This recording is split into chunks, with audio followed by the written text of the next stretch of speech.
प्रकृति की गोद में बसा मेरा छोटा सा गांव चंपानगर लताओं और जानवरों से लबालब भरा हुआ।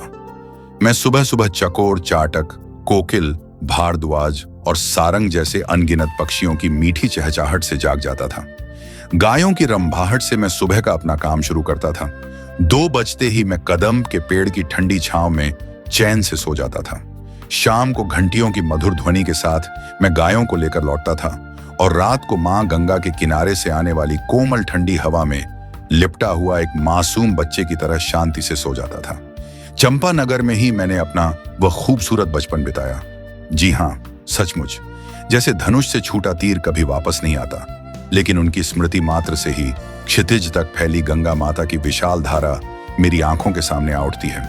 क्षितिज तक फैला वह सफेद नीले जल का विशाल साम्राज्य। मैं उसमें मौजूद जल की हर बूंद से भली भांति परिचित हूँ और उसकी बूंदों से भी भली भांति परिचित हूँ। इसी गंगा माता के किनारों पर फैली नम रेत की कोमल पीठ पर दौड़ते हुए मेरे निडर छोटे छोटे कदम प्रकट हुए हैं।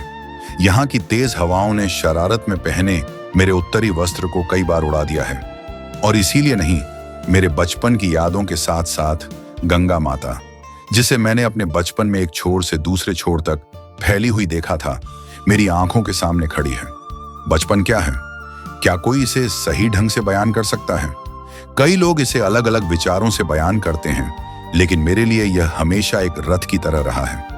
एक ऐसा रथ जो आजाद और बेरोक टोक कल्पनाओं के घोड़ों से बंधा हो, दूर दिख रही गंगा की धारा को देखने के लिए। क्या वह सचमुच नीले आकाश को छू रही है? वह रथ उसकी अनगिनत लहरों से गुजरता और पलक झपकते ही क्षितिज तक पहुंच जाता, और कभी कभी वह रथ अंतरिक्ष में ऊंचाई तक उड़ जाता, यह देखने के लिए कि आकाश में टिमटिमाते अनगिनत तारे किसी पिंजरे में तो नहीं है, कहीं वे नीले आकाश को छोड़कर पलक झपकते ही धरती पर न गिर जाए।